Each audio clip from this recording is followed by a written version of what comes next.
Okay. Hey everybody, how you doing? Uncle Bruce here, Stock Markets with Bruce. Welcome to Election Day in America, midterms.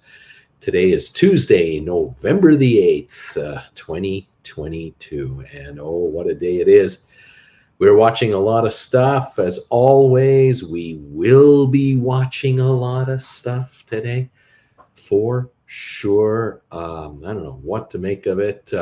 One of my viewers is saying that ATIP has been halted in the pre-market.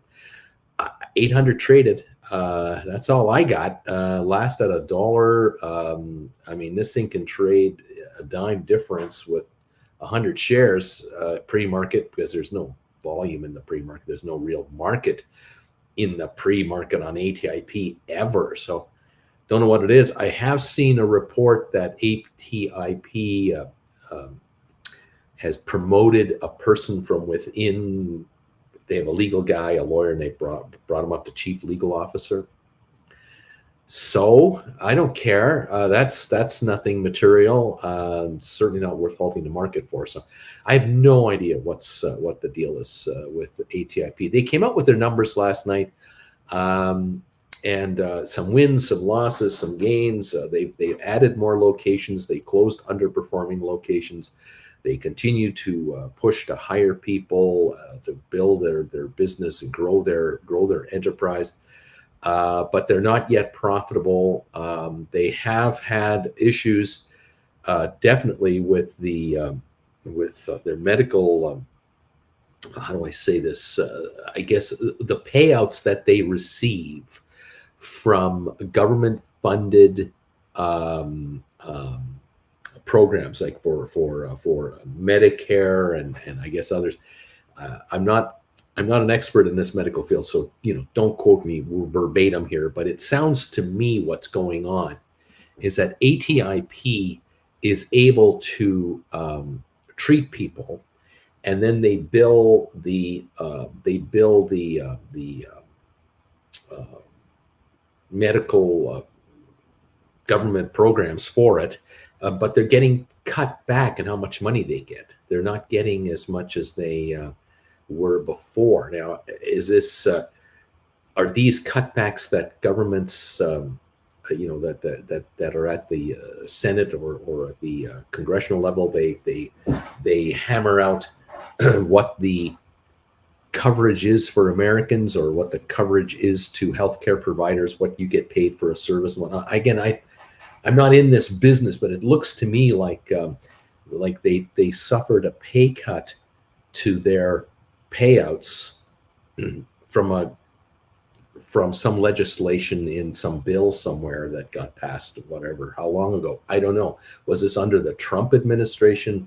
Was this under Biden? Was this scheduled over years, from years ago, and it's just taking effect now? I honestly don't know. And so, yeah, kind of weird. Hard to say what's going on. Bama Babe says CYXT revenue rose 5.4%. Might be that CYXT has released their financials this morning. I don't know. We have no pre-market trading I can see at the moment. Last I saw was 231 last night. And let's take a look at a press release right here. November 8th announces third quarter results. They have announced third quarter results this morning. CYXT. They are pleased to report strong performance for the third quarter. They say the total revenue increased by $9.5 million, or 5.4%, and they've got gains everywhere. Their losses were $55.9 million versus $58.5 million. I'm just trying to read. I'm trying to read this on this fly here, folks. I have no idea what they said here. I'm just reading it as I see it. These announcements are so tricky to understand because they don't want to tell you the hard number. You have to dig it up yourself to really figure it out what's going on. I can't tell you net what's really going on. They're just bragging about their gross revenues coming in better, and they're happy. So great. 231 is the stock. Obviously, you're not going to see any mention in this announcement. The fact the stock went from $13 a share 6-8 months ago to $2.31, but we're doing great. Okay, super. Give me a sign. Show me that you're on your way to profitability. Let's move on. I don't know. Hawkeye is number 56, thumbs ups. Thank you. Bama CYXT quarterly loss per share diluted 31 cents a share. Nazareth's number 63, thumbs ups. Thank you. Larry, I'm number 66. Thanks for these thumbs ups, everybody, on election day. It could be very hard for you to hand me thumbs ups today, but I really appreciate you coming together for us. We're up 90 on the Dow. We're up 10 on S&P, and we're up 53 on NASDAQ. Money managers around the world are rubbing their hands with angst today. They're very nervous. There are pension fund managers, hedge fund managers, mutual fund managers, institutional people who are handling hundreds of billions of dollars and collectively trillions. We're the world's trillions of dollars. They're very nervous right now. They're very nervous about the midterms in the United States. And what they're worried about is who's in charge of what starting in January, but the announcements will be announced over the next 24 to 48 hours. Who wins, who loses, where are we at? And if you ask privately, a lot of these managers, what would you like to see the US midterms accomplish? And they would say to you, nothing. Just leave it the way it is. It would be fine with me. I know what I got. I know where we're at. I know who's studying this, who does that. I know what's possible. I know what's not possible. But that's not how this works. Americans go to the polls, and they will vote today. They've already pre-voted, and we find out shortly just the new results and who's doing what. Is the Congress shifting to the Republicans? Is the Senate shifting? Will the two houses, one be one, one be the other? Will they both be one? We will find out. And once we know that, we can begin to surmise what the future is going to look like starting the second week of January, because that's when the changeover takes place. And you say goodbye to people who lost their election, and you say hello to those who won their election. And now here we go. Who's in charge and who does what? The markets are going to be very tentative today. Not much going to happen overall, really. I just don't see a 500-point gain or loss today, unless something really big is going on. Should be a nothing burger day. And then tomorrow we'll find out how this market really feels. And it could be the overseas investors voicing their opinion tomorrow, with either a mass exodus of U.S. equities, get the hell out of Dodge, or an influx of capital, or a nothing burger. And so we'll find out. That's all I can say about that. Now, that's tomorrow.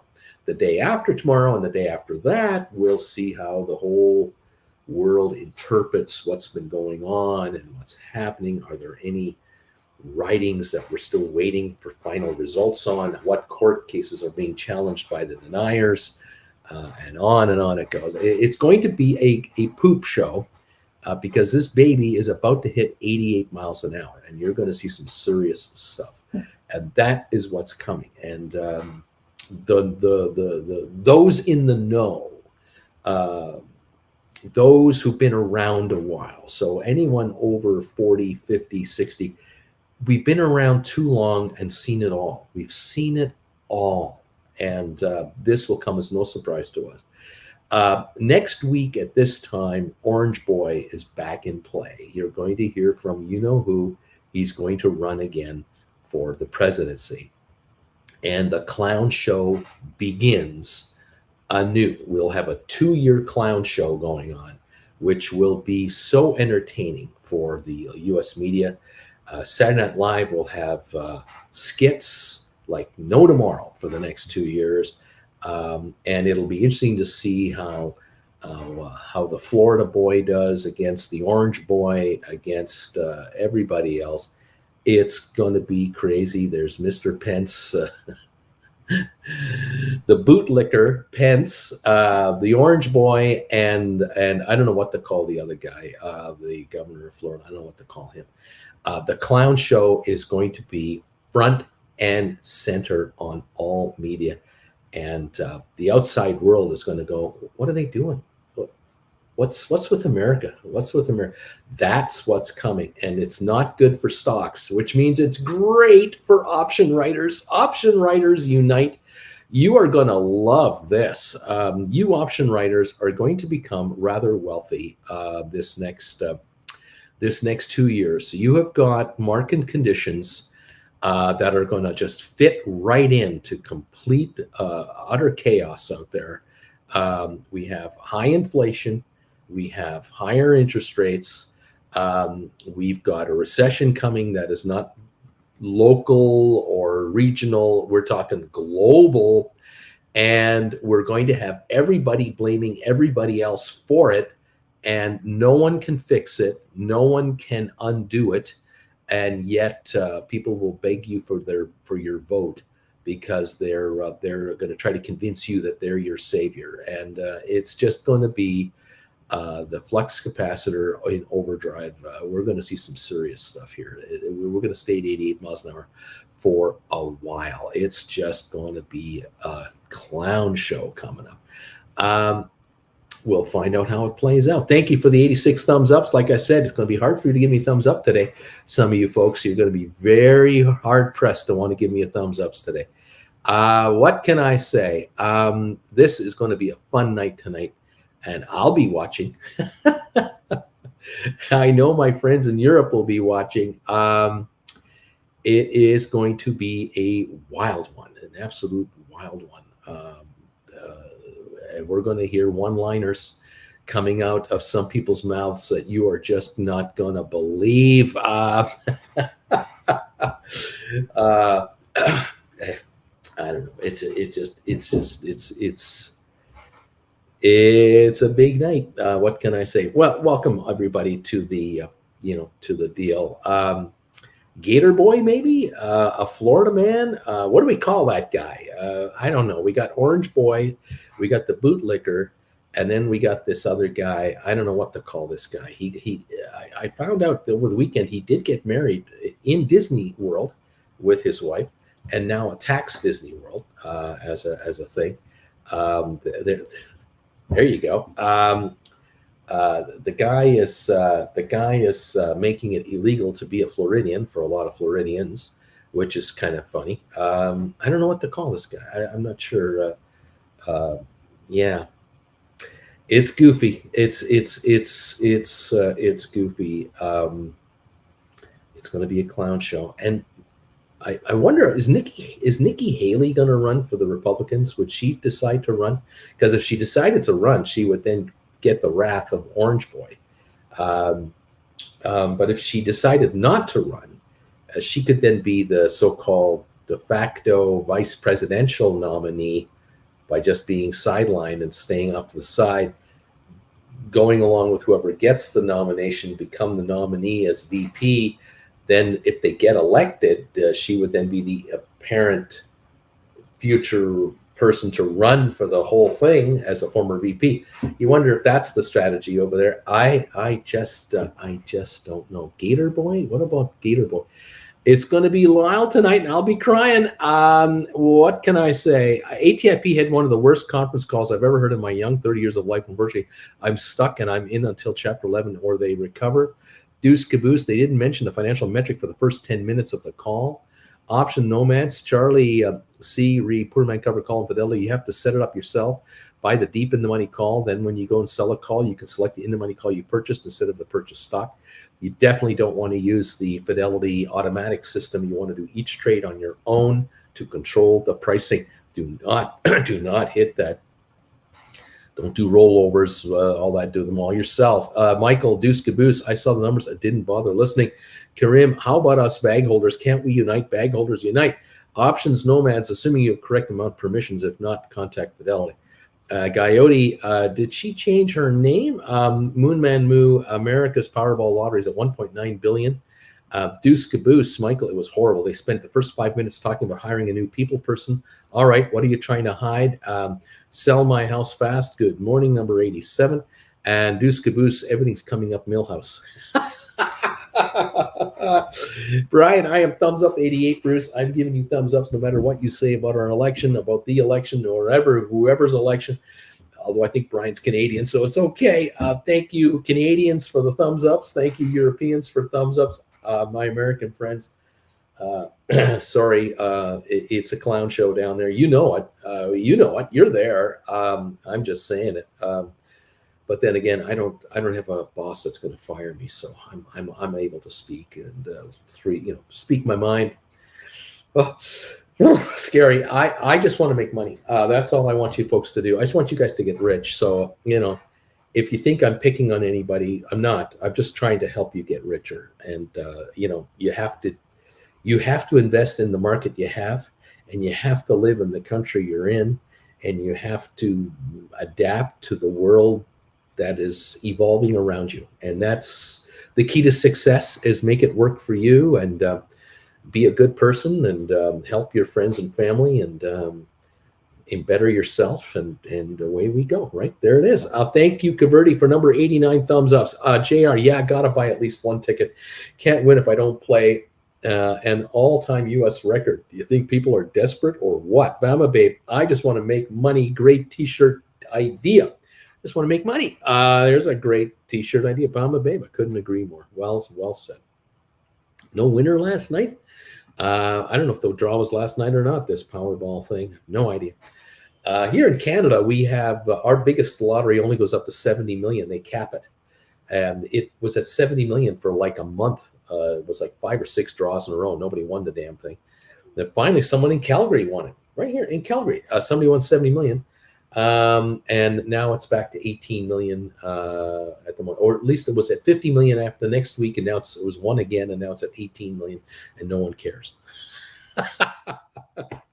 Because if it isn't going to be 50 or 70 million, we don't care anymore. It's not enough money. We can't get by. JJ, a record Powerball drawing delayed due to technical issues. Isn't that funny? Little balls in the machine. What's the technical problem? Bama Babe, they had to postpone drawing due to computer technical issues. Michael, the fix is in, and here we go. Get ready. The lawsuits are coming. Here we go. Oh, my God. Unbelievable. Mr. Premium of the Options. Number 97 thumbs ups for you, Bruce. Thank you. 12 million isn't enough money. No, you can't get by on 12 million. No, 12 million just isn't enough anymore. It just doesn't cut the mustard. 98 thumbs ups, everyone. Thank you so much for your support this morning. I do appreciate it. Pre-market right now, I'm looking at Rocket Lab up 8 cents. SoFi's up 2. GameStop down 32 cents to 25.45. We got the AMC APE combination up 6 cents. Matterport up 3. 23andMe is up 12 cents to 305. They must have a drug announcement coming. Spire is up 6 cents to 133. ATIP $1 a share, down 11.999. But I think there's only a few hundred traded, so don't read too much into that yet. Smart Rent up 1 penny. Sextera, no changes that I can see at the moment. Apple is up $1 to 139.91. Goldman down 2 cents. Cisco up 16. Tesla's down $1.89 to 195.20. We could be heading down to 150.60 here. ARC Innovation up 12 cents to 35.11. We got Microsoft down 144 to 229.32. We have Bed Bath Beyond is holding a 5-cent gain to 3.95. Pfizer up 15 cents to 47.25. HPQ up 12 to 28.87. Carvana is up 15 cents, 7.54. Wow, what a destruction there. Alphabet up 42 cents and Amazon up 50 cents. The Google shares are 89.08, Amazon 91.03. So we're talking about, pre-split 1,800 a share. These have come off a long, long way from their highs in the last year. There you have it. They've frozen hiring. They're probably going to do layoffs in the new year. I think there are a lot of companies right now that are on the precipice of doing layoffs and furloughs, but they're going to wait till the first week of January to do it. I really believe Christmas will come and go, and then the hammer is coming down on a lot of companies. And of course, we know that there will be a lot of layoffs of temporary workers in January, because that's typical with the Christmas thing and the holiday thing. It'll be an interesting report, January, for unemployment. We'll see how the Fed is, if the Fed is happy about how that's coming together. Wow. All right. What else? What else is going on? 12 million bucks. You can't even buy expensive ketchup anymore. Yeah, there you go. Let's see. Shez, I'm number 100. Can you say Rugman? He seems to be creeping into other parts of life. Rugman is everywhere. Folks are picking up Rugman items on my Redbubble store, by the way. Thank you, all of you, for that. A little royalty comes our way on everything you purchase. There's a 20 to 60% sale going on this week on Redbubble.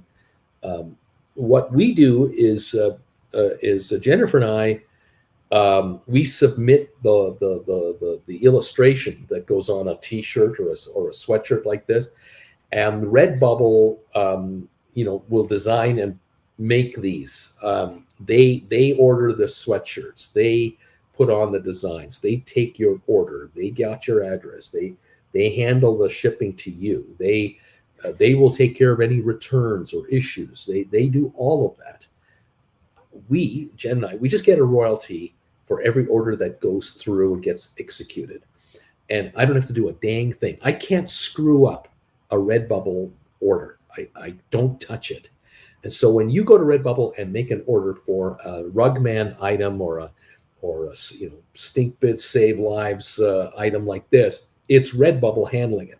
Now, Redbubble has announced a sale of anywhere from 20% to 60% off, depending on what it is you're ordering. And you just have to follow the prompts and their instructions at checkout. You have to enter in the code that they give you, and you get these discounts. Great moment in time now to take advantage of this. So they're the ones discounting the sweatshirts, their T-shirts. They're discounting the coffee mugs. I have nothing to do with it. I can't make them cut prices. They're the ones. So if you really want to get your hands on a Rugman anything, Stink Bits Save Lives, anything someone you know likes the channel or whatever, you want to do a holiday gift, fabulous. Put your order in through them, obviously, because I can't do it for you. And let me know. Let me know what you got. If you want to send me an email someday when you get your stuff, I'd love to see you wearing your shirt or whatever. If you give me permission, I'll pop it up here. People can see it and see our viewers with their Rugman items. Totally up to you. Leave it in your hands and enjoy. And thank you, all of you who have stepped up and mentioned to us, yeah, I ordered my coffee mug, I ordered a T-shirt, I ordered a hoodie, I ordered whatever. Thank you all very much. Moonman Moo, the reported sales number and tickets had not come in yet, so it was postponed. Good morning from Olivia. Bama Babe, 10 years ago, financial advisors were saying each person needed $2 million to retire minimum to maintain an average lifestyle in the USA. 12 million Canadian is only $500 American. I mean, it's nothing, Deuce Caboose, Mike, oh yeah, dude, probably 70 cents by the end of the week. JJ, careful where you wear that shirt, Bama Babe. Let's see, Michael, I'll take 13.6 million to buy 100,000 shares and live off the 660,000 IBM dividend. There you go. Deuce Caboose, any earnings today or is it all tomorrow? Coyote, for 12 minutes, I wouldn't even need to invest in it. I could just live off that for life. Matthew, I'm number 107, Bruce. You're at 107 thumbs up. So you're going for 200. You have 35 minutes to get to the market, and we are halfway plus there. Thank you, Matt, for that. Good morning, Brucey. Thanks, Matt, for being here, buddy. Appreciate you seeing us. And thank you, all of you, for already throwing thumbs ups our way on Election Day in America. Oh, are we going to hear about this? Oh, my God, it's going to dominate everything. 111 thumbs ups are now in the house, and they keep coming. Thank you, everybody, for stepping up. This is beautiful stuff. H. Gregory, I'm 110, buddy. Matt, can you explain why the market's up, the best way to play it? Can you explain why the market's up and the West best way to no, I can't. More buyers and sellers. That I could. More buyers and sellers. There it is. Maybe it's a whole bunch of Republican investors out there that are getting all giddy. They can't wait for Jim Jordan to take over the Judiciary Committee for the Congress and then haul in all kinds of Hunter Biden people to investigate Hunter Biden for 2 years. Maybe they're all excited about that, thinking the market will go higher because Jim Jordan will be the head of the Judiciary Committee for Congress. This will be good for markets. Oh, yeah, that's going to make a stock soar when this guy's in town. Sales of white shirts are going to soar, but sales of jackets are going to plummet with that guy in charge. So get ready. We'll see what's going on. Oh, are we supposed to bring our guns to go vote today? Oh my gosh. Karim Ungerus, can you please explain the dividend payout, how it goes down with interest rates or whatever? Can you explain the dividend payout and how it goes down with interest rate? Karim, it's not a good question. It's not well worded, but I'll put it to you this way. If IBM pays a $5 dividend and the stock trades at $100 a share, you're earning 5% on your money. Theoretically, you're getting a 5% dividend yield. If the shares go to $200 a share and the dividend stays at $5, you're only getting 2.5% on your $200 investment. If the shares go down to $50 and it still pays a $5 dividend, you're getting a 10% return on your yield, on your money. Obviously, if the shares are $100 and IBM does well, and they raise their dividend to $6 a share, the $100 investment you buy to buy the stock gives you $6 in dividends. That's a 6% return.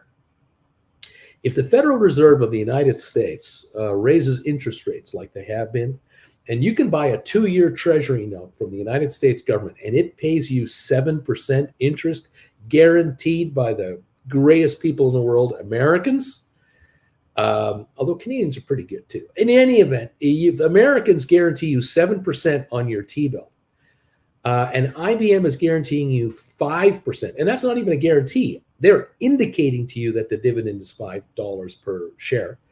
The stock's at 100. You're getting 5% from IBM and you're getting 7% from the American people. What will pension fund managers do? What would they buy more of? They'll buy more of the treasury note and take the 7% rather than the IBM at 5%.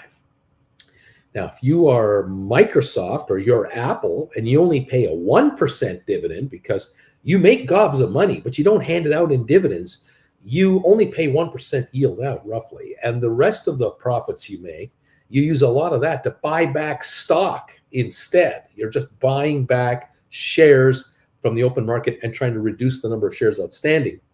The IBM philosophy is we're paying money to you to be a shareholder. We want you to stick around. Apple's philosophy is we'll give you 1%, but really we're working to make your shares go up in value higher than just a 5% gain that the guys at IBM are giving you. So if you hang on to IBM for 5 years and the stock doesn't change in price, and it pays $5 a year in dividends, you get $5 a year for 5 years. You get $25 on your $100 stock. If you hold Apple for 5 years and you get 1% on the stock in dividends, but the stock goes up 5% a year because there are fewer shares outstanding because the company's buying back stock every year, maybe the shares will go up more than $25 a share in 5 years. And you'll go, oh, I'm better off holding IBM stock than I'm better off holding Apple stock than IBM stock because Apple stock can go up more than IBM can give me. But in a high interest rate environment and high inflation environment and uncertain times, Apple has problems. Apple has logistical problems. Apple has problems in China right now. Maybe Apple shares go to $100 a share instead of going to $175 a share. And now you lose money on Apple and you're only getting 1% yield on your original investment. You're not going to get dividends to bail you out. Whereas if you hold IBM stock at 100, again, it's not at 100 now. I'm just saying theoretically 100. You hold it at 100, it pays you $5 in dividends. For the next 3 years, 5 years, you get $25 in dividends. And even if the stock goes to $80, you're still up on your investment because the stock went down 20, but you got 25 in cash from the company. In the meanwhile, the Fed is doing what they do, and they're going to raise rates. They're trying to calm inflation down. They're trying to get things under control. But if the 2-year treasury can pay you 5, 6, 7, 8% interest, that means stocks are in competition with treasuries for investors' money. And that is pension funds, hedge funds, mutual funds, and everything else. And now all of a sudden there's this thing about, well, maybe IBM will trade at $50 a share, giving you a 10% yield. Bad for shareholders, great for yield earners who buy at 50, not for those who bought at 100. And in the case of Apple, if they have issues and their stock goes to 100, that's bad news for shareholders from 130 to 100. And there's no dividend yield to bail you out either. And no matter how many shares they buy back, it might still back off. So there's that. Now, the U.S. Treasury and a foreigner buying U.S. Treasury, like from Germany, if a German pension funds buys the U.S. Treasury and says, "Oh, this is great. We'll take the interest rate the American government's giving us," but then in the next year or two, the U.S. economy begins to falter, and all of a sudden, the U.S. dollar starts dropping against the foreign currencies of the world, like the euro. The euro is gaining against the American dollar. All of a sudden, the German holder of U.S. debt is going, "We're losing money here, because we're only getting a 7% yield from the American people, but the dollar lost 20% against the euro. My investment in America is 20% lower, less that 7% yield. I'm still down 13% on my money. That's not good." And so I should have stayed in euro bonds and should have gone into US bonds. And this game is happening every minute of every day, all the time. I don't know if I've answered your question or made it any easier for you to understand what's going on, because you asked me a very complicated question. Dividend payout, how it goes down with interest rates or whatever. Yeah, there you go. Thank you, Brucey. The red, says Nat. Spicy. We not talk about politics today. Sure, let's not talk politics on election day. Let's not even mention it.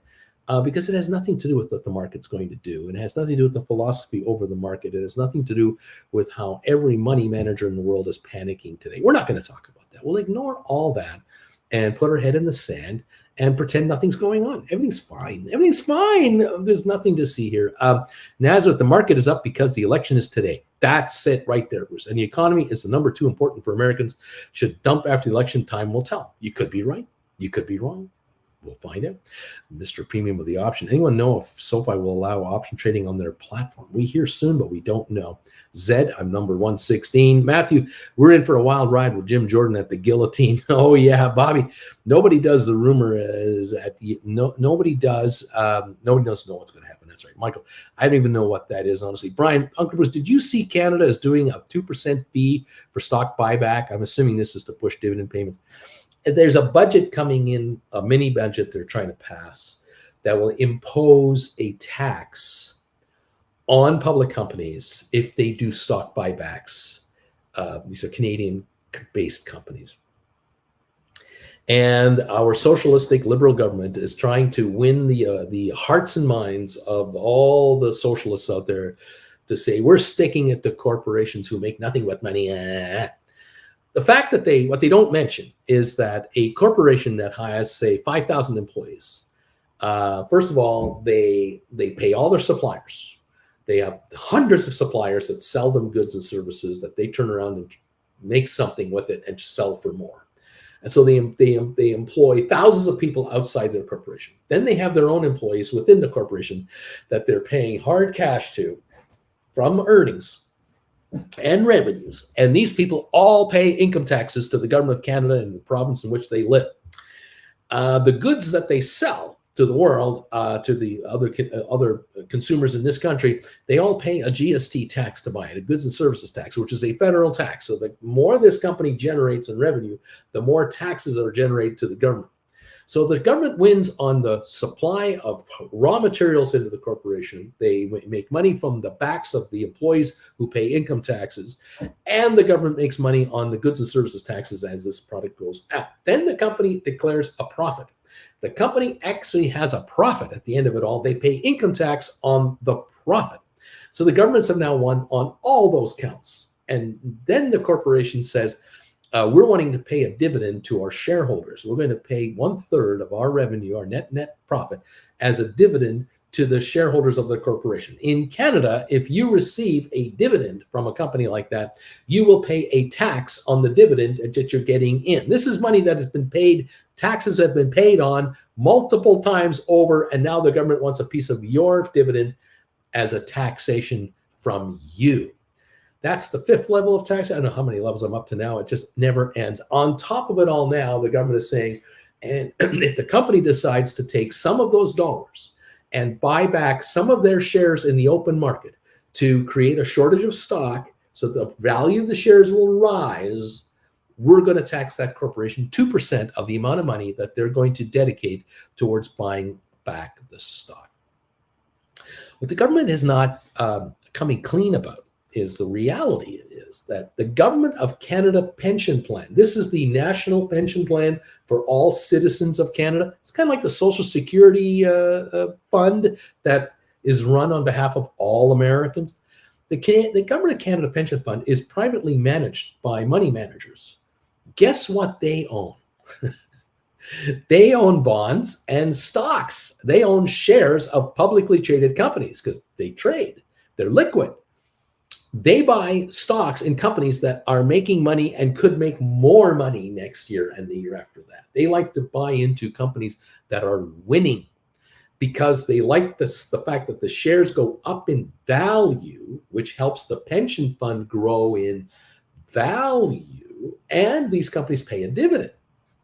Now, the Government of Canada is penalizing these companies to make their stocks more valuable, which is hurting the very people that the government is apparently trying to help by bringing in this tax money to distribute it to the poor people of this country. It is a laughable joke of a policy that is so short-sighted, but it is politically popular among the socialistic fervor that's out there. It's ridiculous. To me, I would say that if you want to get companies to pay more money to shareholders in the form of dividends, which go to pension funds and to hedge funds and everything else, you may want to lower the tax on dividends. You may want to lower that, encourage companies to pay more out in dividends. But again, good luck trying to convince government to get out of the way of business. It is unbelievable in this country and in others how many layers of taxation there are on everything that's done. But it is the way it is. It's nothing new. It's been perfected on for decades and decades and decades.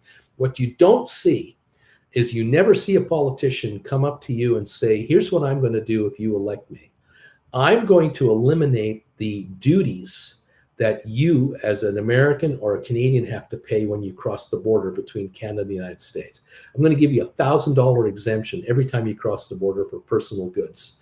No duties required. I'm not going to make my border guards tax collectors anymore. They're going to look for illegal drugs and they're going to look for illegal contraband and that kind of stuff. Security items, but we're not going to make them taxpayers per se. You want to abuse the system and try to bring in $5,000 worth of diamonds that you don't want to declare, we'll nail you to the wall. Fair enough, because there's a legal way to bring diamonds into the country. Declare it. Fair enough. You elect me as a politician, I will reduce layers of taxation on this economy of ours to open it up and let it be more of an open economy. The problem here with governments is that they rely on taxation to make it work, but they rely on it at the bottom end. They rely on a huge amount of money coming in from workers who are trapped in cubicle jobs that can't do write-offs, and they have to pay tax on their paycheck. And their employer is made to take the money from you and send it right to the government, right from the office. You never get to touch that money. If you did the taxation in reverse, where you said to consumers, you said to taxpayers, there is no income tax. The first million you make, no income tax payable. It's only taxable when you spend it. You only pay tax on what you buy. Right now, when you buy a package of cigarettes, you're paying a huge amount of money in tax of that value. You're buying a bottle of booze in Canada, you're paying a fortune in taxes. Buy a bottle of booze in the United States, nowhere near as high. In Canada, you have a goods and services tax, the GST. Buy something that's GST applicable, 5% tax goes to the federal government. This has become the greatest cash cow Canada has ever invented. It used to be 7% when they first enacted it. They've cut it down to 5 because so much came in. So much came in, they had to cut it to 5%. What they should have done is kept it at 7 and moved it to 10. And eliminated all income taxes on income under $500,000 a year, now make it $1 million, tie it to inflation. Because if you eliminate the need to even file a tax report to the government, you're going to save Canadians and Americans billions of dollars in filing expenses. These H&R Block offices and all these tax advisors, all these complicated tax forms. You eliminate that, you're going to eliminate millions of jobs of government workers that don't need to calculate what the tax owing is for a $35,000 income earner anymore. You're going to eliminate that. You're going to take that out of the system because it doesn't exist anymore. The tax is collected at the end. So when you buy something at a shoe store, you buy a pair of shoes and they're $60 and your tax is 10% is $6. You're paying $6 on net income that you generate. So if you got paid $60,000 a year, you have $60,000 a year, and you go and spend $60 on a pair of shoes. You pay 10% tax on those pair of shoes. You're not paying 35% income tax on the $60,000, and then buy the pair of shoes for $60. You're paying $6 tax off of your $60,000 or whatever your income is. This would open up the economy to be wide open for a lot less taxation at the bottom end. You're taking the poorest of the poor and making them all tax-free earners. The first 50,000 that couples earn is tax-free. First 80, first 100, I mean, all the way up, it's tax-free. So it's cheaper to have children. It's cheaper to buy a car. It's cheaper to, you have more money at your disposal to buy stuff. If you buy stuff, you pay tax.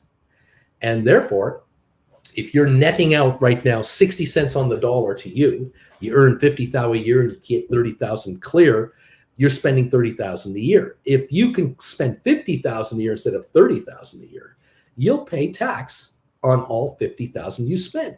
You will. It might be 10%. That's $5,000. Everyone pays $5,000 in tax on the first 50 they make because they spend 50,000 each. That's democratic. That's everyone treated the same. You're a multimillionaire.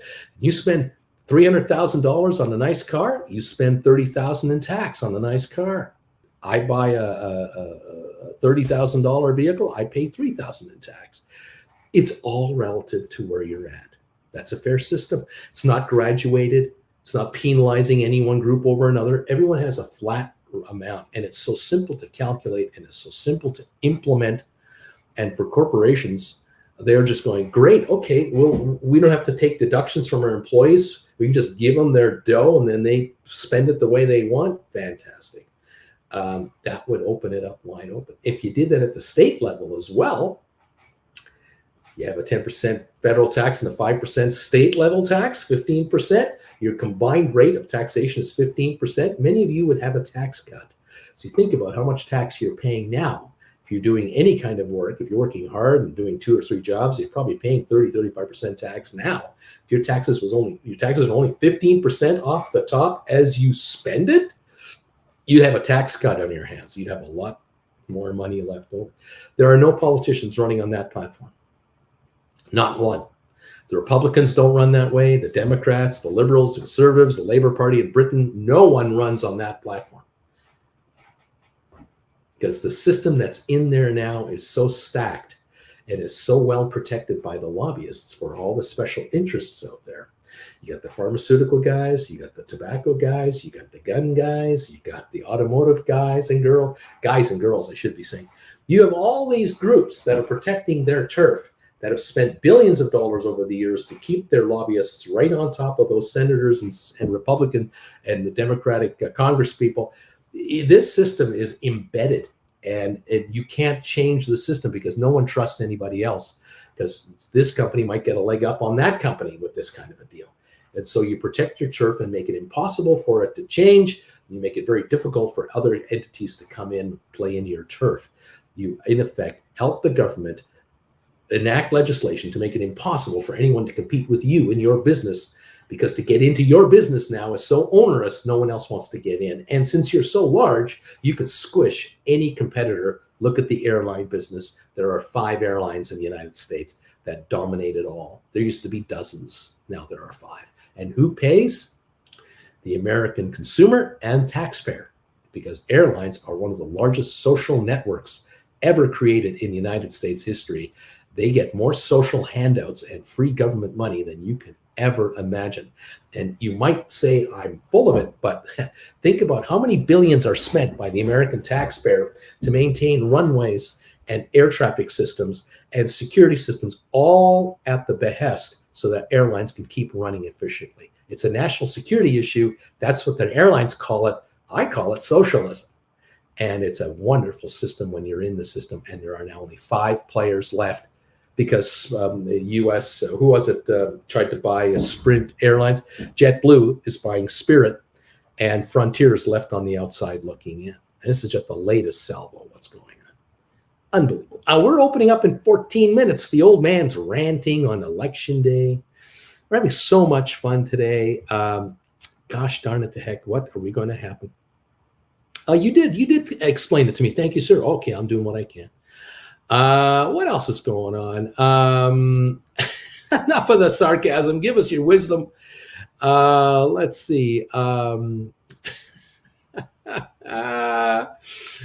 Oh my gosh. I feel so bad for those corporations and shareholders. How will they survive? Nick, I am number 131, Bruce. I'm bringing you a thumbs up no matter what on election day. I'm there for you. Thank you, guys. Appreciate it. Oh my gosh. Oh my gosh. Oh my gosh. Oh my gosh. Oh my God. A question, Uncle Bruce. Since we print dollars, why should we pay taxes? We have payments to make, print more dollars, need infrastructure fixed, print more dollars, pay the workers. Makes sense, right? You know what I'd like to see? I would love to see, if you're going to keep the tax system the way it is, you should do a permanent guaranteed income supplement arrangement, where you say to your country, okay, kids, here's the deal. We're not going to have an unemployment tax situation anymore. We're not going to have all these other social programs where you have to apply for government aid and assistance, whether you're handicapped, you're disabled, you need medical this, you need that. Here's what we're going to do. Every living person in the country, the minute you're born, you get so much money per month indexed to inflation, automatically guaranteed for the rest of your life. And it's all tax-free. It's a guaranteed income, tax-free for life. And as a newborn, until you're, say, 16 years of age, you're living in mom and dad's house and all that stuff, it's $1,000 a month per child, held in trust until the kid is 16 or 18, I don't know, 21. It can be arranged. It can be worked out. Anyway, a family of 4, mom and dad have a guaranteed income coming in. The kids have a guaranteed income coming in. The family can pay its bills. Any money you make above and beyond that is either subject to a taxation situation. Like I said, the existing system stays in place, or we go to a flat, only pay tax on what you spend arrangement. So if mom and dad each get $2,000 a month to do nothing, just to be citizens of the country, and the kids get $1,000 each, there's $6,000 a month coming in the front door, tax-free, courtesy of the government of the country. And now dad is out there earning $5,000 a month, and mom has got a part-time job, and the kids are in school, and you're now bringing in $10,000 a month, $12,000 a month in gross income, whatever that number is. As you spend it, you pay tax. And if it's 15%, 10 to the feds, 5 to the states, you spend it, 15% of the $12,000 a month goes out the door. The taxes, that's $1,800 a month coming in per family in tax. And you get no other benefits. There's no child benefit, there's no unemployment benefit, but you don't pay into unemployment, you see. So now the governments can lay off gazillions of people in the federal and state area, which will be absorbed by private enterprise, because people are spending so much more money now into private enterprise. There'll be jobs everywhere. And the revenue will come in from all. And when the kid turns 14, 16, whatever that is, it's graduating from $1,000 up to $2,000 a person. You got $2,000 a month for college. You got $2,000 a month for university, whatever you're going to go to. And if you're working part-time on the side and making $1,000 a month or $2,000 a month, you're waitressing or bartending or whatever, that on top of your minimum wage, guaranteed income is what you live on. There you go. And you only pay tax on what you spend. Everyone's treated the same. Everyone's equal. There will be glitches. Just have to figure out the glitches. But you know what? Government will be a lot smaller. It would be a lot less intrusive, and people will be a lot more free to do what they want and go where they want and how they want to do it. Nobody runs on that platform. Nobody runs on that platform. So there you go. That's how the lobbyists have controlled it all. It's they're all set and happy to be the way it is. Anyway, there it is. I don't know. What can I say? Nothing keeping an eye on Carvana, though. That's what you're saying. What is Carvana doing? I don't know. What are all the stocks doing? We are now 9 minutes away from opening. Rocket Lab is up 4, SoFi up 2, GameStop down 34. We got Matterport unchanged, and 23andMe up 11. Spire down, 2 pennies? ATIP is now 105. SmartRent is up a nickel. Nothing on Sextera. Apple's up 130, Goldman down 120, Cisco down 2 cents, Tesla down 280, ARC Innovations up 8 cents, Microsoft up 168, Bed Bath Beyond up a dime. No, up a penny, pardon me, 1 penny. Pfizer down 14, HBQ up 17, Carvana up 18 cents, Alphabet up 46, and Amazon up 45. That's what I see going on. We'll see what happens here. I don't know. What's happening? Good old Apple, 140.23, up $1.31. Unfortunately, more bad news came out of the China thing today about the lockdowns around that factory. It's not looking good. What they're not talking about, what was reported about 4 or 5 days ago, all of a sudden people have stopped talking about it. It's just gone silent. Is how many workers have left the plant and have gone back home hundreds of miles away. They have left town and they're not coming back because they are afraid to be made guinea pigs by the Chinese government, where they're going to allow the virus to run rampant in the plant to see how people fare with it. I mean, the rumors are just the wildest rumors. And there are people out there just going, I don't even want to be around with these kinds of stupid rumors. I'm getting out. So that's what's going on. The Dow's up 109, S&P's up 13, Nasdaq up 74. It's a nothing burger. We're down 47 cents on crude oil. More and more talk about how much less oil is going to be needed in China this next 2 years. The Chinese slowdown is real. It is massive. It is domestic, not just foreign. Chinese goods are not being ordered as aggressively as before. China is not importing as aggressively as before. Its domestic economy is in an absolute mess. They have a housing problem and a credit problem. It is an absolute disaster. Read this morning about Hong Kong having a nightmare of a situation here where they're trying to get back to normal with business. They want business to come back to Hong Kong. The reality is a lot of Hong Kong folks have left town and have moved to Singapore. Singapore's assets under administration, under pensions and whatever, are into the trillions and trillions and trillions of dollars. It is quickly replacing Hong Kong as one of the world's most important financial centers. Because in Hong Kong, what you think can put you in jail, let alone what you say can put you in jail. And if you are an expatriate in Hong Kong, it's already fun enough as it is. But if you are a Chinese person living in Hong Kong, the problem you have is if you're sitting in a Starbucks coffee shop surrounded by 30 people and you're talking to 2 or 3 people that are coworkers, you better be careful what you say about what you're talking about, because it is possible that in that restaurant of 50, 60, 80 people, that 10 to 15% of those folks are informants for the secret police. This is exactly what it was like in East Germany for decades.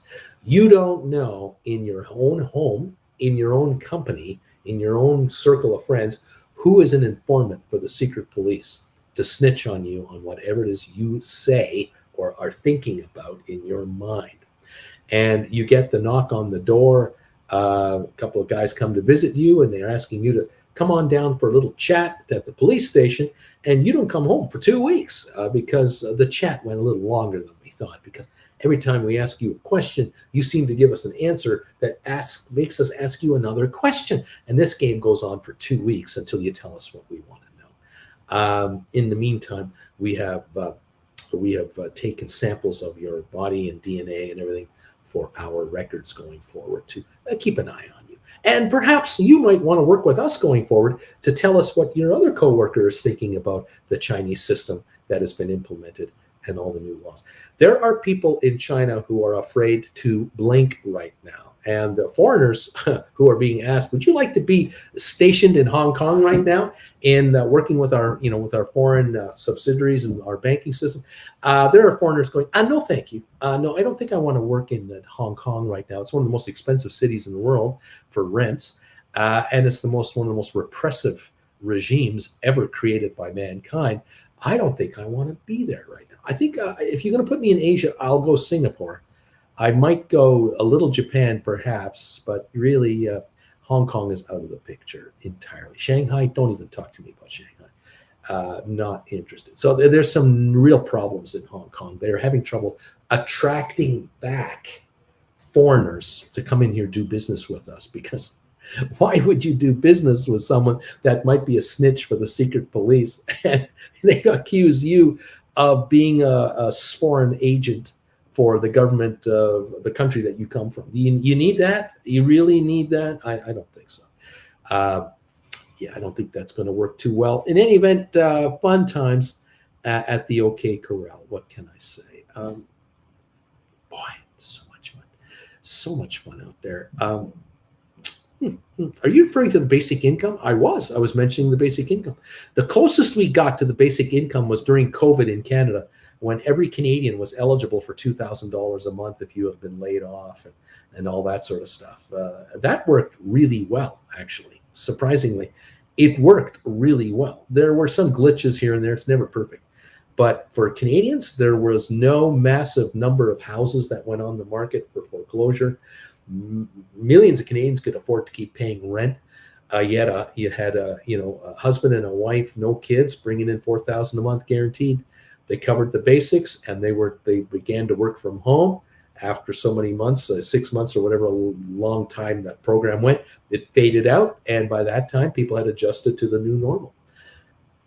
What can I say? I don't know. Just saying. It's not perfect, but it is what it is. Okay. Okay, you know what, Bruce, you're right. I should not ask anyone to stop stock trading about anything. I think you're wise and you're very knowledgeable. I'm sorry, keep teaching. Spicy, it's okay. It's all good, kids. It's all good. We have Spicy's throwing me the number 142 thumbs ups. DQ is throwing me number 146. We had to wait 2 years for a $1,200 check. Well, that's America for you. They don't like handing money out to their own citizens. They love collecting it. We got 148 thumbs ups. Thank you all so much. If you're able, in any way willing to throw me a thumbs up today on election day, I say God bless all of you to help us out. I don't even know if we're going to hit 200 thumbs ups today. I think there's so many people who are mad at me this morning. I don't know if we're going to make it. But if you can hit that thumbs up button for us, if you believe in America and you believe in Canada and you believe in Europe and you believe in your fellow mankind and you like making money, what else can I make you feel good about? If you like football, then you like basketball and you like hockey and you like baseball, hit the thumbs up button. If you like hamburgers and you like cheeseburgers and you like French fries, hit the thumbs up button. What other reasons do you need to hit the thumbs up button? You need nothing else. Just hit the darn thumbs up button. Thank you, everybody, so much for helping us out to get to 200 thumbs ups. 162 are here now. Look at them coming in. 38 to go. Come on, people, hit the thumbs up button. If you love America and you love Canada and you love your wife and you love your kids and you love apple pie and ice cream, give me a thumbs up for crying out loud. What more does it take? Thumbs up for Orange Boy. There you go. Thumbs ups for Orange Boy. Larry Titus. If you love Larry Titus, ringing the bells, hit that thumbs up button and show Larry you care. Otherwise, you're telling him you hate him. You can't be hating Larry Titus. No one hates Larry Titus. We love Larry Titus. We got your back, Jack. Just missed half an hour. What have you said now? If you love neat emojis, you got to hit the thumbs up button. Oh my gosh, absolutely. Love my kids. Take my thumbs back right now. Alex, neat, neat, neat. Love Larry. Thumbs are back. I hate Larry. Oh my goodness. 171 thumbs ups are in. 29 to go to get the 200 thumbs ups. Oh my gosh. What do we have to do to get a thumbs up around here? The neat emojis are what it's all about. I'm going to pop some up here. Thank you, everybody, for popping up these neat emojis and joining the party, pal. Welcome to the markets. Welcome to election day. Welcome to the fun, fun, fun, fun, fun. I hate my kids, but I love Larry. What am I going to do now? 173 thumbs ups have come in. We need 27 more thumbs ups. If you love popping up knee emojis, hit the thumbs up button and show it to the rest of the world. You like making money in the market when every other YouTube channel has people losing money? Hit the knee emojis and the thumbs ups and tell the world how much fun we're having here, because this channel has more fun than anybody else out there, I am sure. Thank you all. Thank you, Bama Babe, and thank you, Larry Titus, for these thumbs ups. Thank you, Mellow, DQ, these knee emojis. Thank you for these knee emojis, everybody. Moonman Moo, Alex, Richard, here come the thumbs ups, baby. It's all coming. They're coming in with the thumbs ups. Moonman Moo, I love it. JR is going, Larry, yeah, baby, 175 thumbs ups. Mandu number 5 is here with those neat emojis. You got to love it.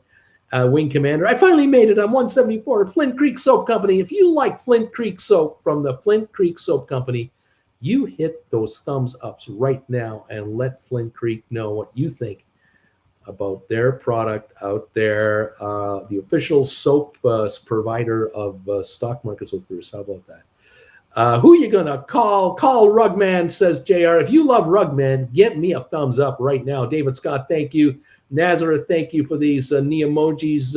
Everybody, there they come. The knee emojis are coming in because we love Rugman, and the thumbs ups are coming in right behind it. Thank you all very, very much for your support. 177 thumbs ups are here. We only need 23 more. There's 267 of you slackers out there. Come on, you guys. Find a thumbs up button and hit it, for crying out loud. What does a guy have to do around here? It's not easy making everybody mad at the same time. You think this is easy? You try it. It's not easy. GameStop down 16 cents. There you go. Well, let's see what's going on here. I got to open up my machine here and get my button going here and my big-ass phone and my big-ass iPad. And, oh, it's so hard. Used to be so easy to do this. It's not easy anymore. Oh, my gosh. 138.98 on Apple, up just 6 cents. The Dow's up 105. So it's trying. Amazon down 71 cents. All right, let's see what's going on here. I got my Flint Creek soap last weekend. Great stuff. And thank you, says JR. Hit the thumbs up button in celebration. DQ, if you see a lamp, thumbs up. If you don't see a lamp, thumbs up. Triple G, I already told you, say something positive about GameStop, anything. Love the company. Hit the thumbs up button. Flint Creek Soap Company, 1,000 thumbs ups. Absolutely. Thank you so much.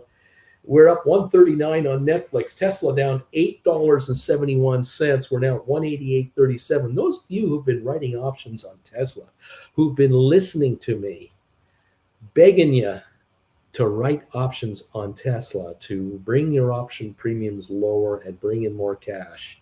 Congratulations to you very smart people. You are absolutely doing what you have to do. You know who has to sell stock. You know who that is. He's got a lot to sell. This stock could go to 160, 150, no problem at all. Those of you who have been writing 200s, 210s, 220s, 230s, you are in the driver's seat now. Looking good. Oh, it hasn't been easy. Triple G 134 because you said something good about GameStop. There you go. DQ, I want him to hit the thumbs up button. Michael, tens of dollars. Bama Babe is laughing with DQ. We got Tesla down $8. Apple down is up 36 cents. GameStop is up 33 cents to 25.43. SoFi down 4.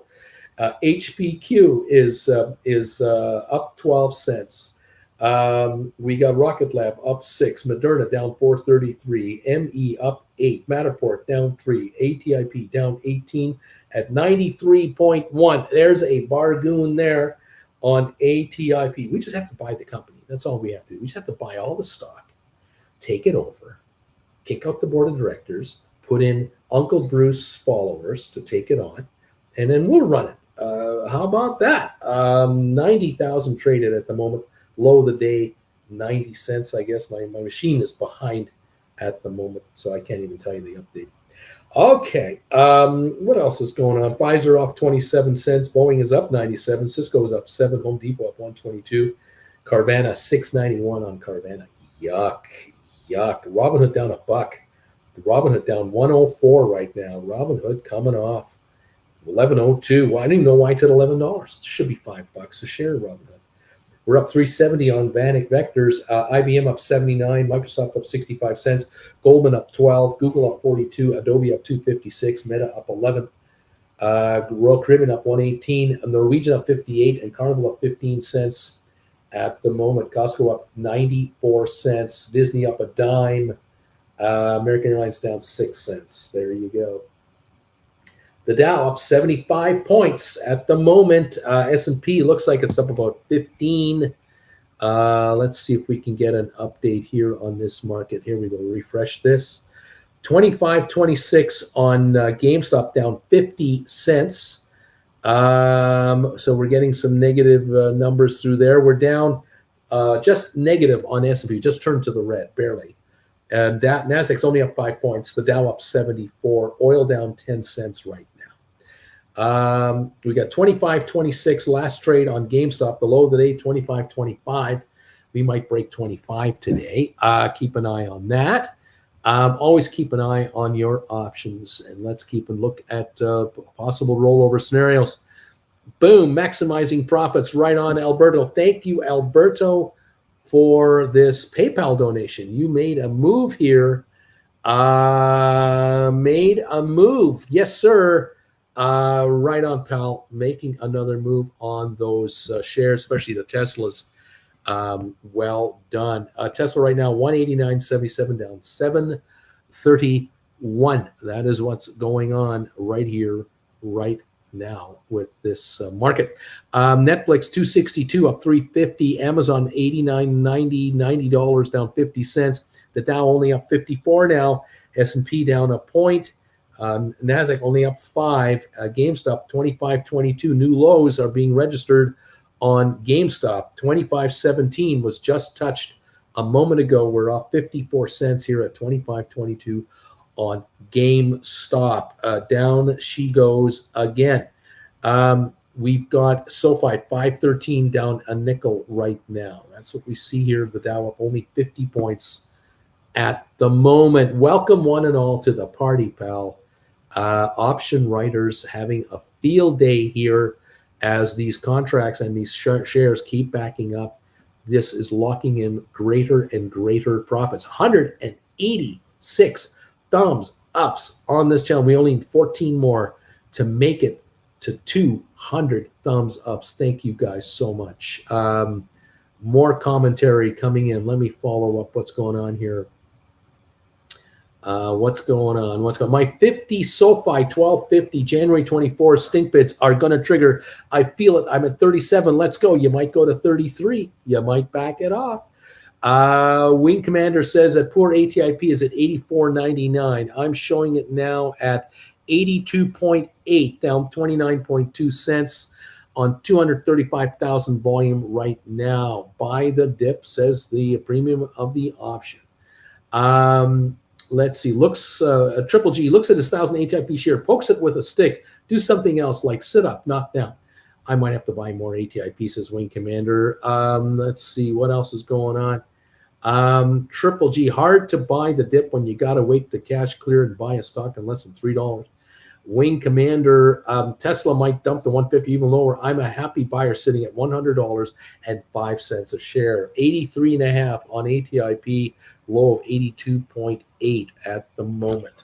That's what we've got going on right now, kids, in this market. Let's see what we can do here. We'll go here. We'll go there. We're going to go there.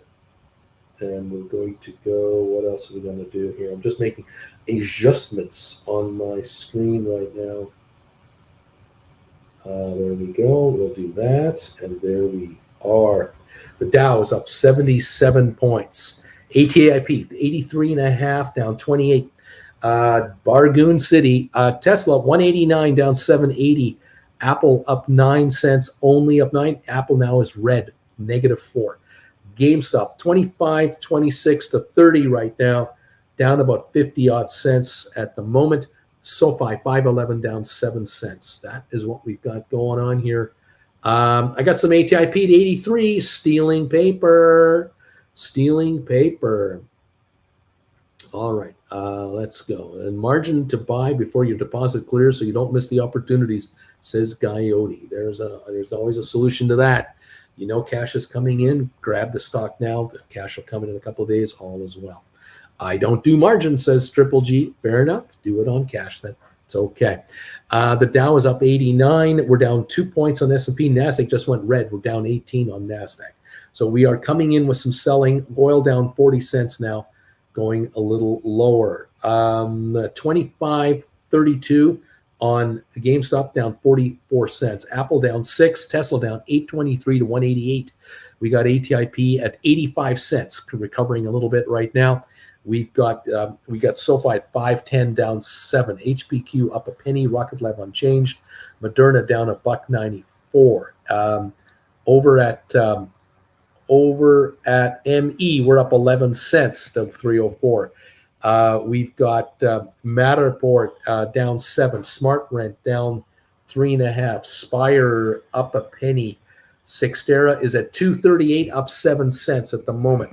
AMC up 3. Ape up 1.5. Bed Bath Beyond down 8. Pfizer down 19 to 46.90. Boeing up 90 cents today to 166.14. Cisco up 13. Home Depot up down $1. Carvana down 41. Robinhood down 129. Vanik up 245. IBM up 145. Microsoft up 18. Goldman up 84. Google up 23 at the moment. The Adobe up 355 to 303. Meta, Facebook down 78 cents. BlackBerry down 6.5 cents. That's some of their favorites there. Watching the market doing not a lot. Up 100 on the Dow, now 120. Little computer program coming in. S&P holding a break even. NASDAQ down 7 at the moment. U.S. stocks attempt a 3-day winning streak with midterm elections underway. Of course, a 1-point gain is a winning streak, so don't get too excited. We haven't had much movement here lately at all. Amazing. GameStop 25.37, 25.33, the low of 25.17 on GameStop. Volume on GameStop, 236,000 shares. That's 59,000 shares pre-market. I mean, that's pre-split. There is nothing going on here. Nothing. Anyway, there it is. Triple G, 3 SoFi, December 16th, $6 cover calls I wrote for 33 are only worth 19 right now. So I'm up $14 on each of those calls right there. All right. Let's see what else is going on here. We're up 1, 2, 3 on the Dow. ATIP is at 85 cents, down 27. Volume on ATIP. Let's see if it refreshes. Last I saw was 200-something thousand. We'll see what's going on there. Dow is now up 140. We're up 2 points on S&P. We're down 8 on NASDAQ. It's a mixed bag here. Market is not uniformly going higher. It's just like yesterday. Very odd. The VIX is more or less unchanged at the moment. Oil down 26 cents. GameStop is 25.35 at the moment. All right. I can't seem to get an update on ATIP here. I still show it looks like an 85 cent last trade on ATIP from what I can tell you. I'm just going to do a quick refresh here.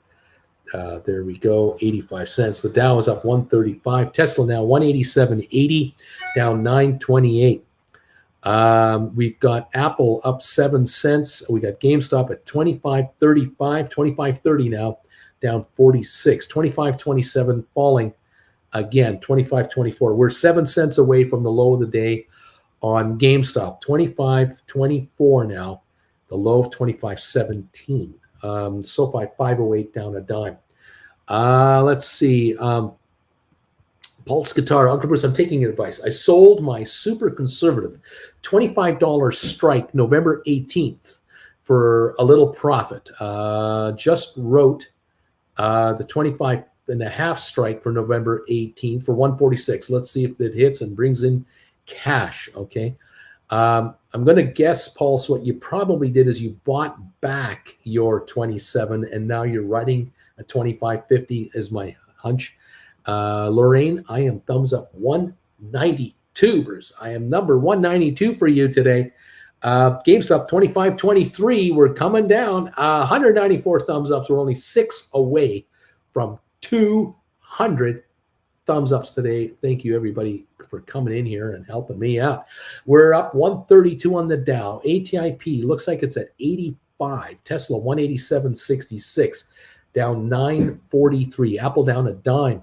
Now down 22 on Apple. GameStop 25.24. SoFi 508 down 9. Yes, I bought it back, says Pulse. I bought back the 27 and I'm now writing the 25.50. Got it. Okay. That would be on HPQ or GameStop. I'm not sure. It could be GameStop. We're now at 25.24 on GameStop at the moment. Okay. Giddy up, everybody. It would help if you gave me the symbol that I know what you're talking about for sure, because HPQ is 28.94, GameStop is 25.30. It could be either. GameStop, says Pulse. I had a suspicion it was GameStop. Thank you, buddy. Triple G. So I see a SoFi $5 call for 52 with share price at 509. If I have 100 shares, why wouldn't I take that offer and just use the money to buy more stock? How long is the call good for? How long out is it? Do you want to wait around that long? Writing a call on a 510 stock. Look, it's 10% of the value of your stock. If you had 1,000 shares, you could buy another 100 with that and write another contract, right? But yes, you could do that. You could look at writing 550s or 6s, but I don't know how far out you're going. If you want to go to January 2023 or January 2024, you could probably write a $6 or a $7 contract and bring in a nice premium. Use it to buy stock now at these low prices if that's what you want to do. But you now can't use the money for something else because you've immediately committed it. But if you're committing it for SoFi at these prices, what am I going to argue this? Not the end of the world. And again, I believe in SoFi. I mean, many of you believe in SoFi. And so sure, if you can get it, you pick up SoFi at 5 whatever after bringing in some money to do so, why not consider it? I'm taking a look right now at an option scenario. Just bear with me while I set this up. We're up, by the way, 145 on the Dow, but we're down on S&P and NASDAQ right now. Still a mixed bag going on. All right, back to options. Let's take a look at SoFi contracts. What about January 2024 contracts? Let's say you were to write SoFi's way out there, okay? Here's an idea. All right, you could write a $5 SoFi call for January 2024, and you'd be paid between 171 and 183 because that's the bid ask. If you want to go to a 750, you'd be getting 98 cents to $1.05. Now, let's say you got $1 for a 750 contract, okay? And you have 1,000 shares right now. You write 10 of these calls. You'd bring in $1,000. You could buy 200 more SoFi, which would bring your average down from wherever you are to lower. And you can write 2 more contracts you'd bring in another $200, which is $200 towards a $500 bill. You need to get another 100. So the next time you get 300 more together, you buy the next 100 SoFi, write the next call for $100, and keep writing 750s, 750s, 750s, 750s. And you're saying, look, the more I buy at 5 something, the lower my average gets. And the lower my average gets, I'm going to get to the point where I'm at a 750 average. If I get to a $7 average or a 650 average, and I got 750s written, I could be exercised at 750 one day. But if I'm only at 650 average, I'm making $1. So there you go. In the meantime, if the shares slump anymore, these $1 contracts might go down to 75, 80 cents, which you could theoretically choose to buy back, sit on your hands a little, stock pops up a little bit, you write them for $1 again, take the change, and now buy some more stock. It's up to you how you want to do it. But these are January 2024s. They don't expire for a year and a month. So you got to keep that in mind. Now, if you've got 5,000 shares of GameStop shares, of SoFi shares, 5,000 SoFi, and you write 750s, and you bring in $5,000, you write 50 calls, you bring in 5,000, you can buy 1,000 shares here. Does that lower your average a lot? Get it under 750 and put you into the money now? Because you'll write another 10 calls, bringing in another $1,000, buying 200 more shares, writing 2 more calls, bringing in another $200, buying some more stock. So you're going to reduce your average price on SoFi a lot closer to 509 than where you are now. But I don't know what your averages are. I don't know what you're sitting with. I'm not saying you should do this. I'm saying you could consider doing this. If you want to write $10 calls for January 2024, you'll get between 61 and 68 cents for those. Not as much money, but you get $250 more on a buyout. So if you're able to buy up a bunch of SoFi by writing a bunch of contracts, and you're writing $10 contracts and your average is $7, you're up $3 if the stock goes to 10 and you get exercised. But if the shares only reach $9.99 by next January or by next summer, the stock is only $9.50, those contracts are still out of the money. They may well shrink on you, but we're talking only about 60-cent premiums and $1 premiums, nothing more than that. These are just theoretical discussions. Now, you want to go out there and write January 2025 contracts, you're not going to get a heck of a lot more. Although I will say a $7 contract will get you between 170 and 185. A $10 contract will get you 116 to 126. So if you want to write a $10 call option for January 2025, just about double the price of the stock right now, you'll bring in 116 to 126. How many more shares can you buy right now at 514 to do this again and again and again? And if you can keep writing and writing and writing and writing options every time you get 100 more shares that are $10 January 2025 contracts, you're going to buy more stock and bring your average down and bring it down. Get it under 10. The more you get it under 10, the more money you can make having it go to $10. Obviously, if it goes to a 10.50, you're out at 10. You're going to get exercised if you don't buy them back. Obviously, if with a month to go in January 2025, if the shares are $10 or $9.50 a piece, they're out of the money. These contracts might be trading at 70 cents. You can always buy them and roll them into 15s. I mean, you can always do that. You can do that now. I mean, if the shares went to $8.50 next week and these 10s went from 116 to 150, you could buy them back and write $12 contracts and pull the string on that. But you can't write further out because it's January 2025 I'm talking about here. January 2024s you can pull out to January 2025s, but that's about it. There isn't much money on the table if you're running a short-term call that's about to expire, obviously. But you can play the long game if you wanted to and say, yeah, I'm going to write 750s. I'm happy writing. That's 50% more than we're trading at right now. And I'm going to use that money to buy a ton more down here. I'm going to buy up all the SoFi I can and write as many more of those 750 contracts.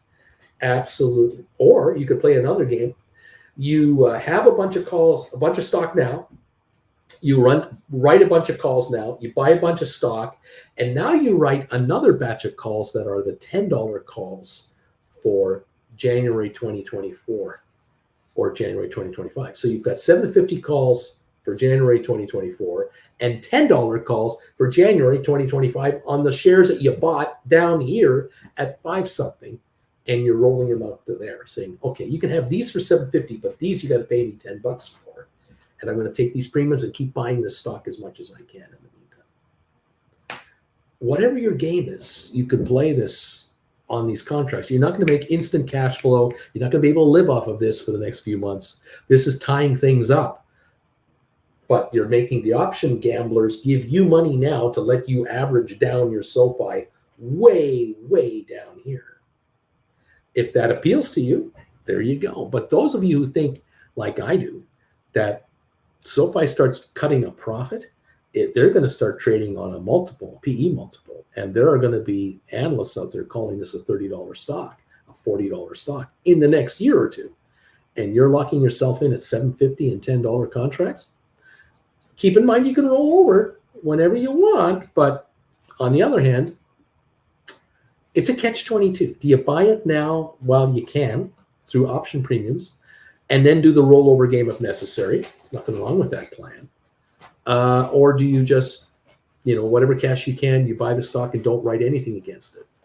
There's that. Your call. It's as long as you understand how options work, you now can understand how you want to play this. Okay.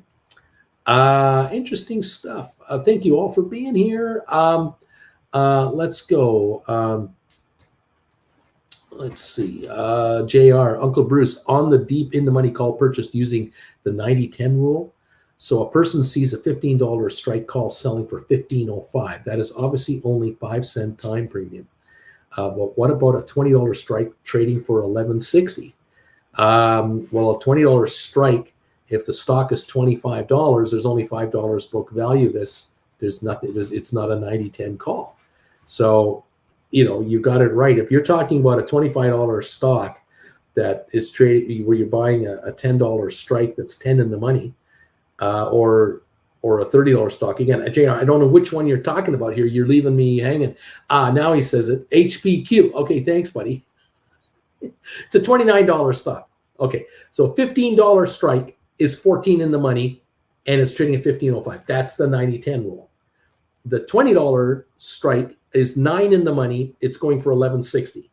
So it's a little higher. It's out of the 90-10 zone, isn't it? You should be paying 10 or less for that call because it's only 9 in the money right now. So if the stock goes higher and you can still get it for like 11, if it goes to $30, now you're in the zone. But right now you're paying too much a price. So you're really better off buying the 15s. Can you afford to pay $1,500 a contract? That's the question. Jen, good morning. How are you today? My sinuses are all clogged up today. What is going on in the world that is making this happen? I think it's cold.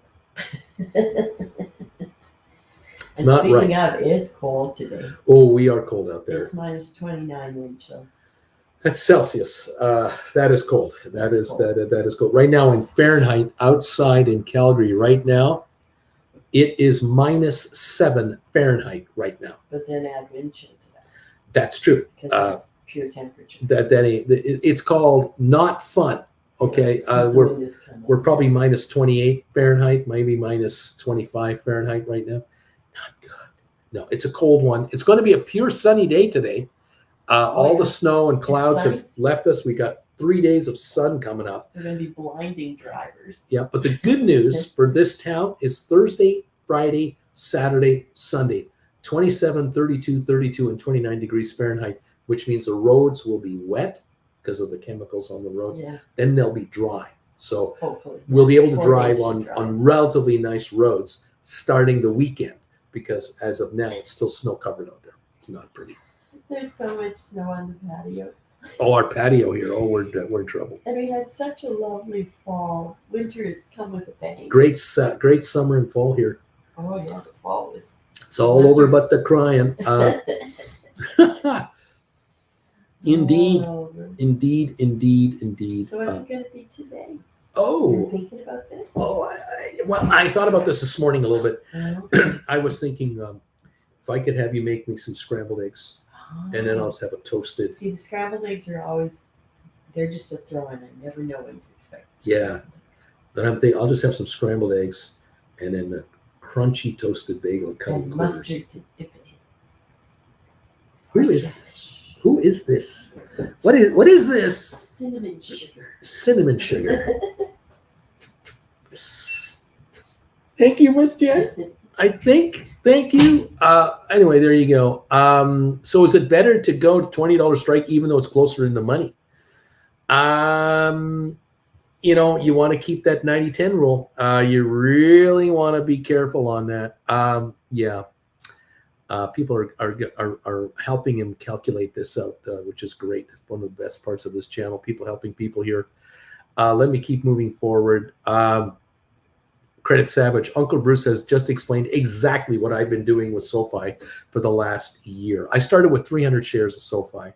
Now I have 5,000 SoFi, and it's wonderful. I sell and buy back the same call, and I resell it, and I buy it back, and I resell it, and then I take the proceeds and buy more stock and write more contracts. It's another way to go. JR, thank you, Uncle Bruce, between you and Coyote. I think I got it, maybe. I'm so confused. Good morning, Jen from John Anderson. Larry Titus, good morning, Jen.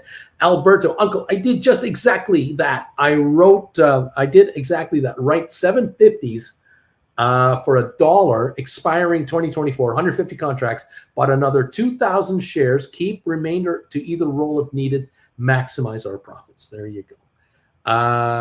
Let's see. JR, that is nose hair freezing temperatures like I used to live in Idaho. Not a fun day for sure. Larry, what is this minus thing you speak of? I am not familiar with that concept in relation to temperatures. Yes, this below zero stuff. What is that all about? JR, I think you got it. Once I saw you were referring to HPQ, it made sense. That $15 strike is within the 90-10 rule. That looks good. Credit Savage. Scorching 27 degrees. Wow, kids will be out playing Frisbee. Coyote, it was like freaking 89 in Louisiana yesterday. Oh, man. JR, the $20 strike is not 90-10 and more in the money. I wouldn't go that route. Michael, yesterday we hit 79 and today's high will be 56. Weird weather, says Michael. Yes, we were in the 70s 3 weeks ago and it's over now. We're -7 now. We're below. 7 below right now, baby. It's cold outside. ATIP 84.9 is the last trade on ATIP. I can't get my system to give me an updated price. For whatever reason, my phone is having a glitch issue, but let me see over here. ATIP. I'm guessing the volume is 370-odd thousand, 84.7 cents at the moment. The low of the day, 82.8. Right now, 84.7. Those of you out there who wrote 30-cent contracts against your ATIP, something tells me those contracts might be lower now. I think we were talking about writing January 2024s.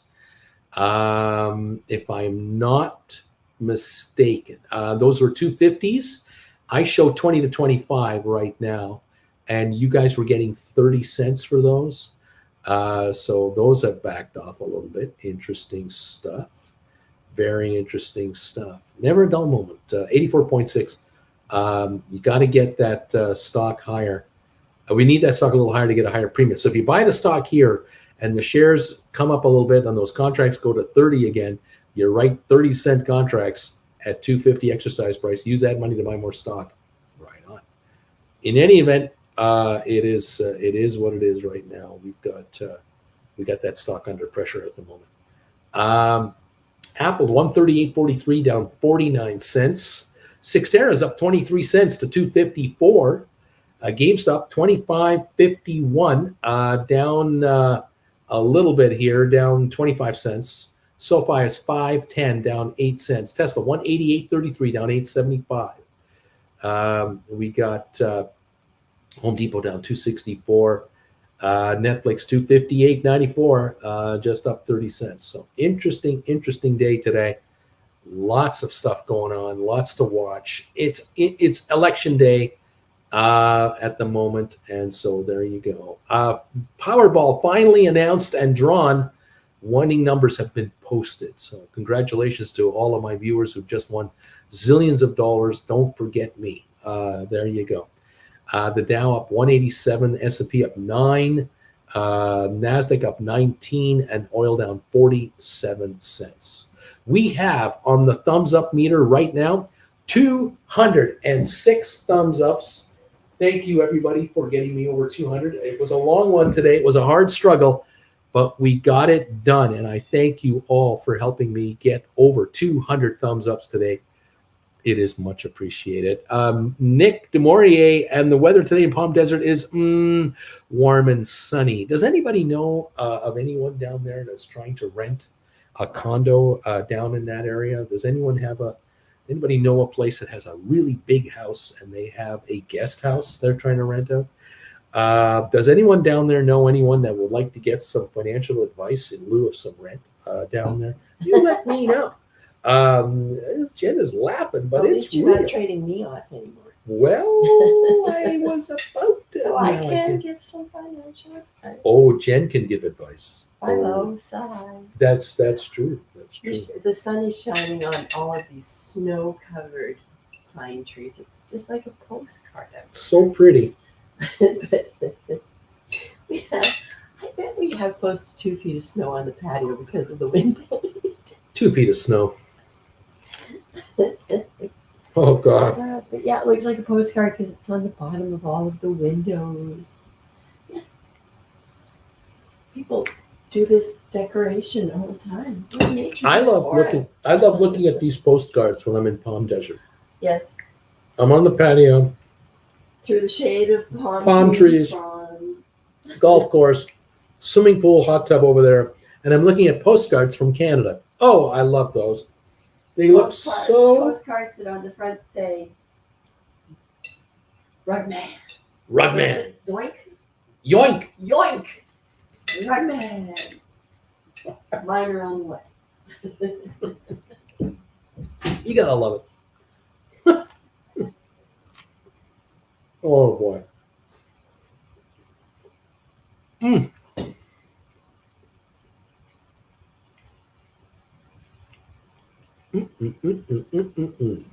Larry, DC was in the 80s yesterday. And fall woke up when we're in the 50s today with hurricane leftovers planned to hit us this weekend.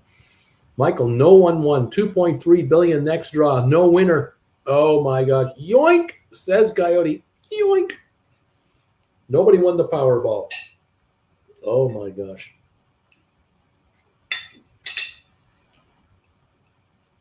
Way back when, back in the 80s, Jen and I used to own a lottery booth here in Calgary.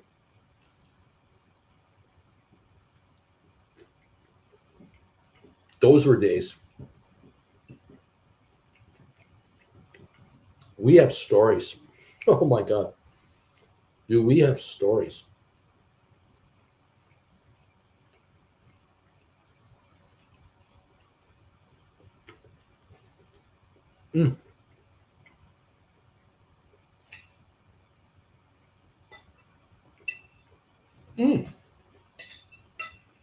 My egg doesn't want to stick around. It's trying to get away.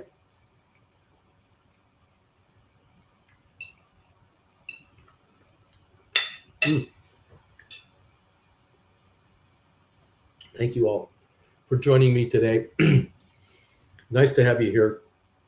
We're down 200. We're up 214 on the Dow today.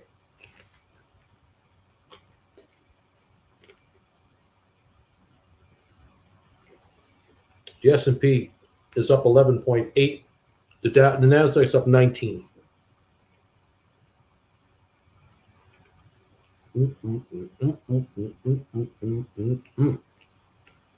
Okay. Tesla 188. 187 on Tesla. Apple 138.39 down 53. GameStop 25.41 up 35. SoFi 508 down a dime.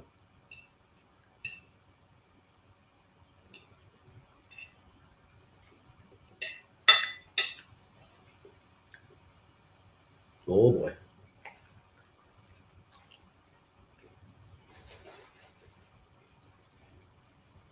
Mm, mm, mm, mm, mm, mm, mm. Is there anything Uncle Bruce and Auntie Jen haven't done?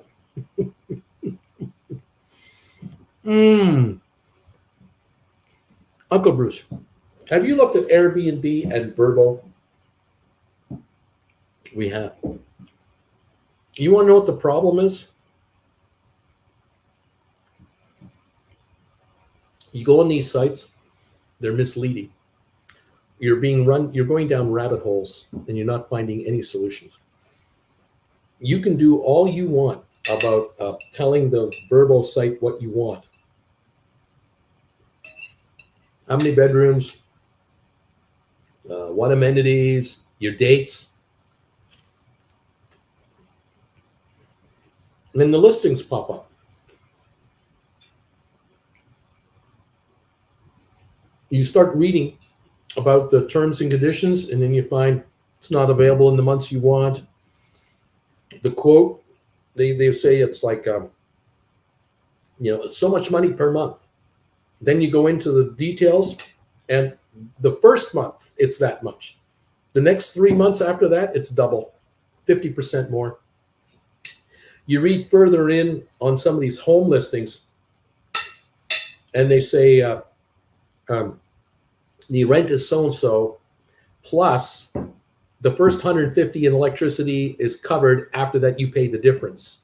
Or the fine print will say, plus electricity of $500 a month additional. They have all these hidden fees and all these other add-ons, and you just don't trust them. You just don't trust it.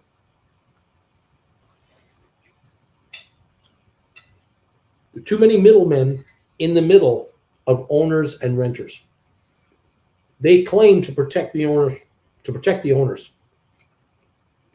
but what they end up doing is costing the renter a fortune, and so I don't bother.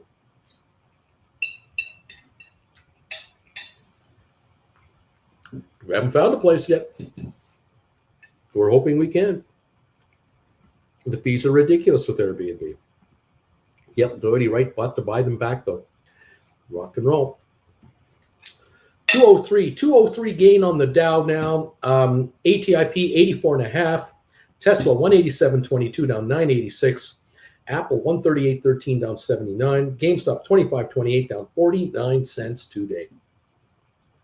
Look at this toasted bagel right here. Look at those sesame seeds.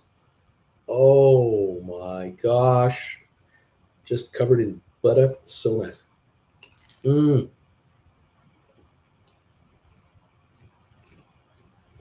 Oh, yeah.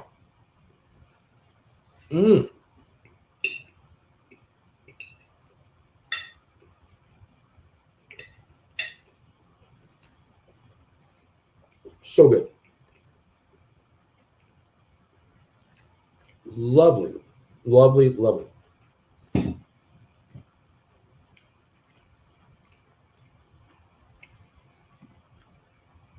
Chris Evans, I wrote him 48 last week, and I'm buying back at 37 times 5,000. Easy money. TJ, I just listened to a story about how Airbnb rentals are sitting empty and people are losing money. A lot is due to the fees. Yeah. Oh, absolutely. It's ridiculous. Last year versus this year, on average, a typical condo for rent in the Palm Desert area that we want to be in, 50% more in 1 year. They want half as much more.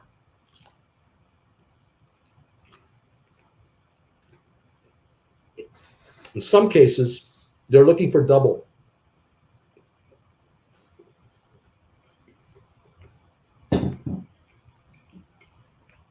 It has gone stupid. It has gone completely stupid. And the reality is, there used to be a time where condo owners would rent a condo in November, December, good till April. Now what they're doing is they're renting condos for 2 weeks at a time for a much higher daily rate. And then they're adding the cleaning fee and all this other stuff. The person renting this condo is paying more money for a $400,000, $500,000 condo, then you can stay in at the Ritz Carlton. I mean, you're better off staying at the Ritz. They make your bed for you. Breakfast might be included or not. The pool is spectacular. The service is endless. These condos are 40 years old, 45 years old. You're dealing with a fridge that it was 1985 fridge, stove from the 1980s with dials on it. Some condo owners have put money in. They put money into their unit. But you look at the rent now, a week here, 10 days here, you put together 30 days. The end buyer, the end renter, there might be 5 different parties that come and go. The wear and tear on the place is terrible.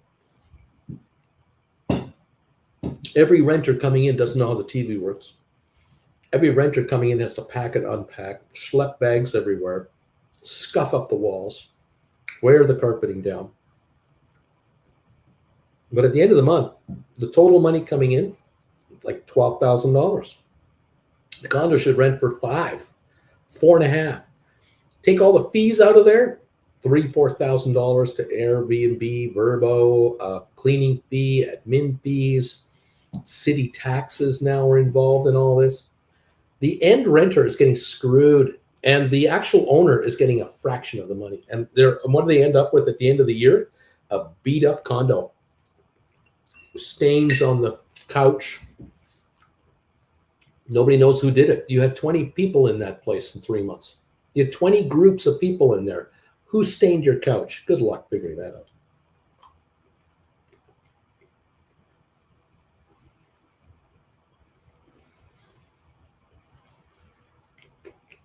Ridiculous, but it is what it is.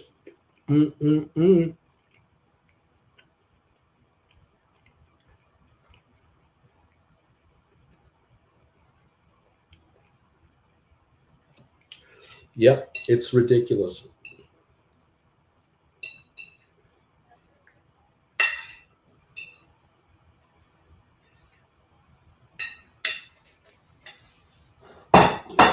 Oh my, this is so tasty. Loving this. The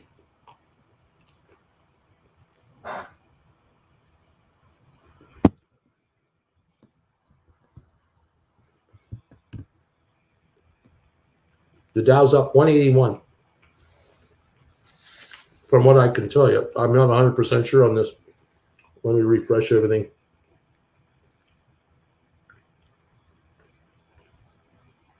We're up 280. I'm 100 points off on my phone from reality. We're up 280 on the Dow. 18-point gain on S&P, Nasdaq up 39.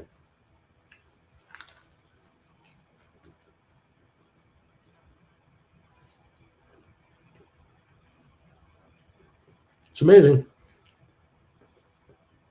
SoFi down 6, GameStop down 20, Apple down 12, Tesla down $10, ATIP down 27 cents, and the Dow's up 291.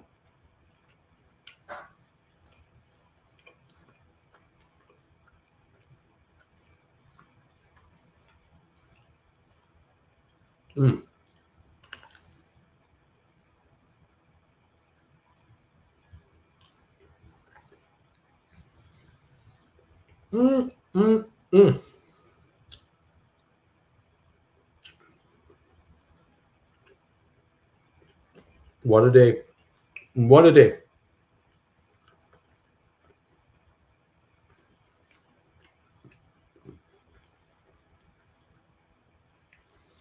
GameStop 25.43 down 33 today.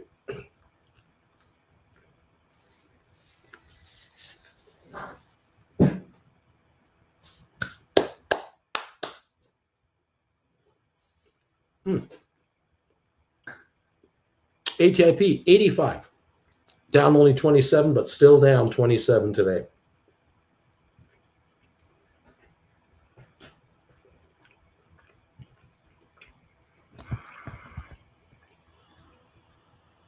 HBQ, $29. How many of you out there own deep in the money calls on HBQ? You got to be doing well on your HBQ deep in the money. So they've got to be going up in value for you. Beautiful. Good to see this back here. Remember, this stock came from 40. It's come a long way. It has a ways to go yet.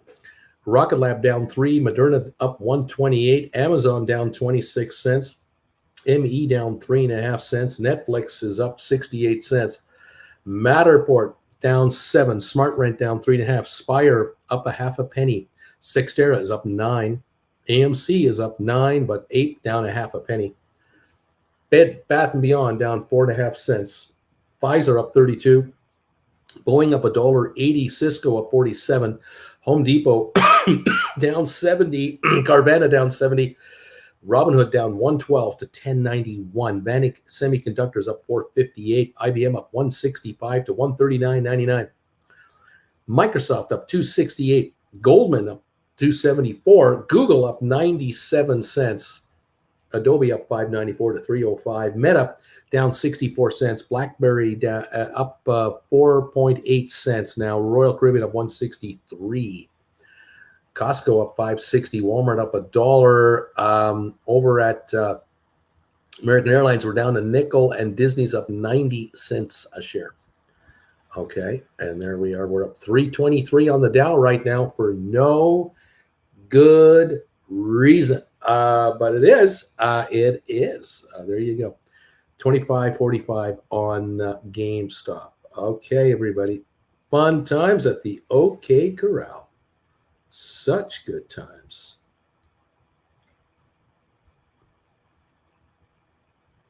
All right, there we are.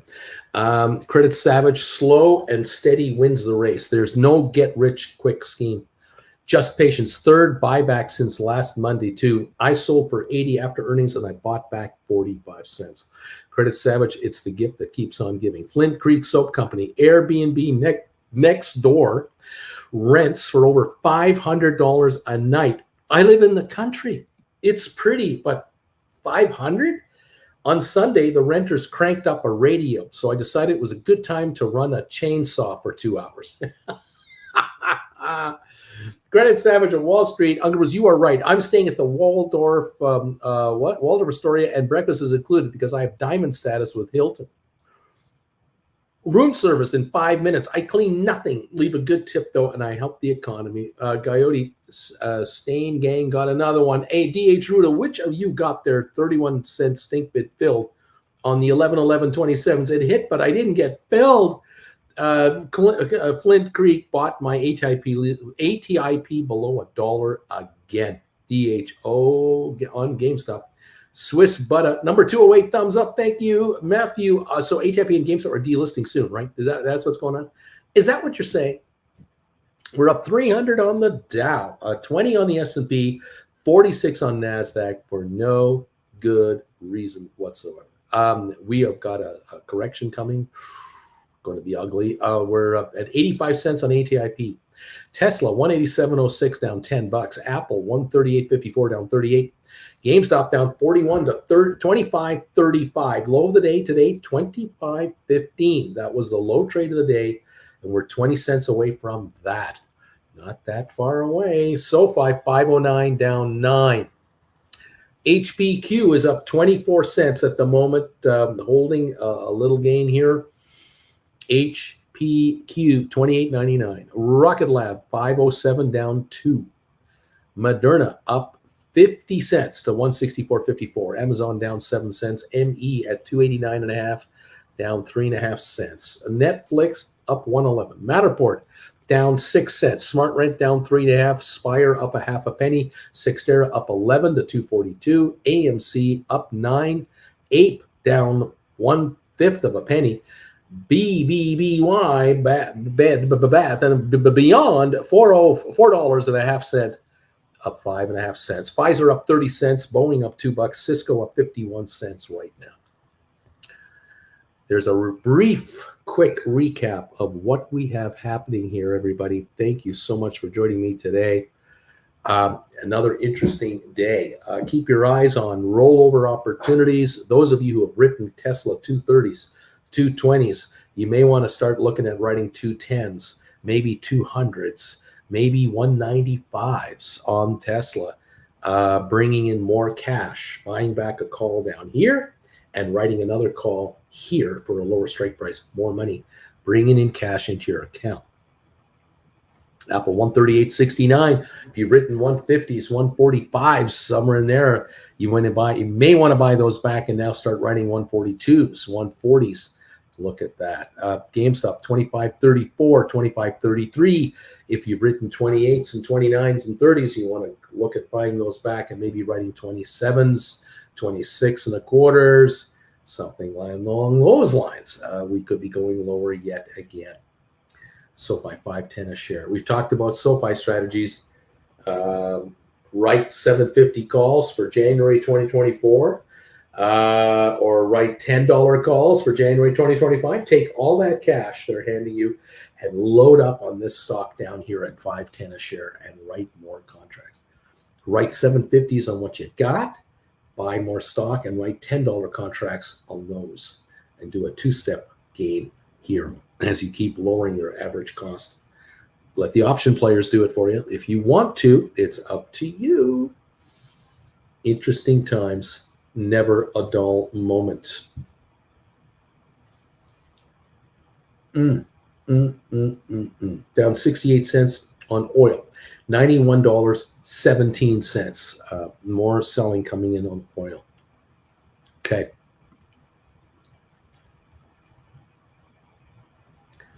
So much happening here. So much going on. Election day in America today. That is what is happening here. We'll see what's going on with the voters today.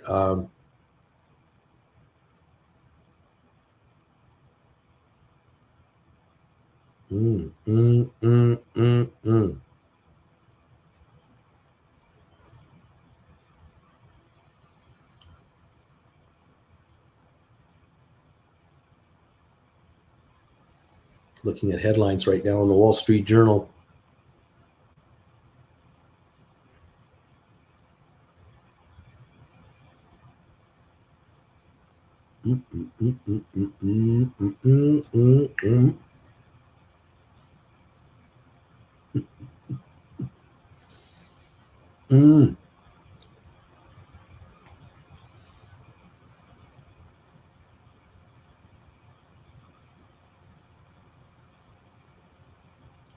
Oh my, so much going on.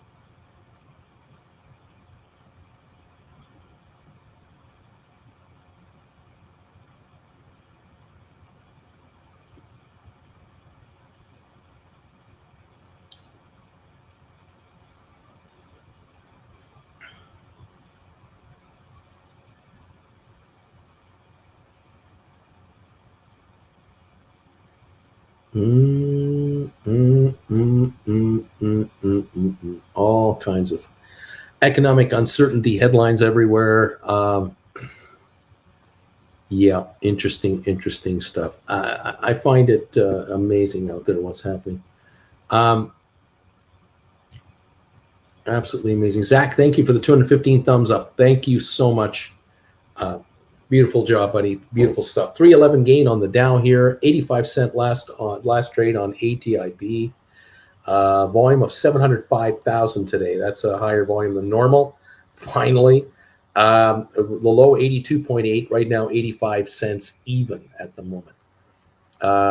Tesla at 189.28 down 780. Apple down 52. GameStop 25.26, 25.22 down 54 cents. We're 7 cents away from the low of the day on GameStop. We're approaching the low of the day for a third time. This is the lowest low now since we set the low.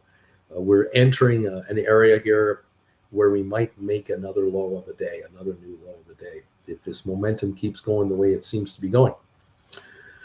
25.22. SoFi 510 down 7. Going to be a long day, says Coyote. AJ, 216 thumbs up, Bruce. I'm number 216 for you. Thank you all. 218 have come in here. I can only say one thing in reaction to all of this support today. Neat to all of you out there. The Knights of Knee support you and your efforts. They encourage you to do well today. Make nothing but money in this market. Option writers are having a field day. 21.20, 25.21 on GameStop. We're dropping again. We're 6 cents away from the low of the day on GameStop. It's coming in. And the Knights of Knee are going to help doing that. They're going to help in that area for sure. The Knights of Knee are there for you, everybody. Thank you all so much for your support today. 216 thumbs ups in this market, in this atmosphere on midterm election day. Oh my gosh, I'll be watching my screen all night. Oh, it's going to be a long one. Oh, it's going to be a long one. Yeah, used to be a lot easier, but it's not that easy anymore. 25.34, a little bounce up on GameStop, a little dead cat bounce. I don't believe it. I don't think there's much to this. I think it's going to hit new lows. It just seems to be setting up for such a move. Yes, kids, fun times at the OK Corral today. Thank you for joining us. Jen and I appreciate you. I'm going to be back on later today at 3 o'clock Eastern for the final hour of trading today as we shut this day down. Jen and I are going to stay under blankets in the living room. It's nippy out there. Nippy. The snow is like powder because the air is so dry and it is so cold out there. Don't forget the popcorn brews. Hell of a circus tonight. It's a clown show. We're going to be so tired tomorrow morning. Oh, the clown show. And it's going to get more fun next week. I want more shrubbery. I want a shrubbery, as Knights of Knee would say. Absolutely. Gowdy, we'll see you a little later. John, thank you as always. John Anderson, thank you for being here. Okay, everybody, keep watching your call contracts. Keep your eyes on your option chains. That's your job now. And make sure you can make rollovers that work for you, building cash reserves, lowering your averages, building your positions, and just getting your accounts into a stronger position. Absolutely doable. This market is going to reward you handsomely for your patience and your diligence. Absolutely will. Okay, I will see you at 3 this afternoon as we take a little break right now. Michael, what's the over-under on candidates claiming election was rigged? Yeah. There's 300 deniers running for office. I love people who deny election results. I'm running for an election. Really? That's kind of weird, isn't it? And if you win, would you ever accept defeat? Probably not. But you know, fun times at the OK Corral, isn't it? Oh my gosh. Well, we'll see what happens. Okay, guys, thank you so much for hanging with me today. I really appreciate it. 25.30 on GameStop, 25.29. We're taking another run lower. Keep your eye on that. I think the shares are going to hit new lows, and we'll see what's going on. Okay, guys, catch you this afternoon. Bye for now.